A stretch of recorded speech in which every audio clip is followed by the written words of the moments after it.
ভাই ওই জায়গায় আমি আমার চাচা রাজমিস্ত্রির কাজ করি। ওই জায়গায় আমার চাচা একটা কন্ট্রাক্টে কাজ নিছে। জায়গাটার নাম হাবুর মোড়, মানে রেল লাইনের ওই পাশে, মানে ওটা কালিকাপুর আমবাটি পরে আর কি। পরে ওই জায়গায় কাজ করছে। এখন বিএনপির নেতা, ছাত্র দলের নেতা মিঠু, ওই আইসা আমার চাচার থেকে চান্দা চাইছে। হ্যাঁ, চান্দা চাওয়ার পরে আমার চাচা বলছে যে না, চান্দা টান্দা নাই, আমরা এলাকার পোলা পাই না, আমরা কিসের চান্দা দিয়ে এলাকার কাজ করবো। তারপরে বলছিল তোমার 300-400 টাকা 500 টাকা দিক, তুমি চাটা খাও, এর মধ্যে তুমি আইসো না। ওরা মানে নাই। পরে এক প্রকার আমার চাচারে মাইরা ফেলা দেওয়ার হুমকি দিছে। হুমকি দেওয়ার পরে মেশিন টাশিন সব বার করছে। আমার কাকারে বলছে মাটিতে গাইরা ফেলাই দিবি। হ্যাঁ, তারপরে গেল আজকে রাত্রেবেলা হুট করে আমার চাচার সাথে মনে করেন যে এই বিষয় নিয়ে একটু উত্তাপ। পরে আমরা সব বের হয়েছি, মানে চাচারে বুঝাইতেছি, ওদের সাথেও একটা মীমাংসার মধ্যে আসতে চাইছিলাম।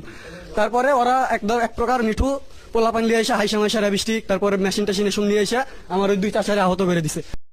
যে তারেক রহমান, আমি মুফতি ইজাম চৌধুরী থেকে, যিনি নিজাম জমাতের কেন্দ্রীয় সভাপতি, ইসলামগড়ের চেয়ারম্যান, সাইদুল হুজুরের প্রতিষ্ঠাতা রূপকার, 20 লক্ষ টাকা চাঁদা দিতে পারে, সে তারেক রহমানের হাতে কোনোদিনও দেশ নিরাপদ নয়।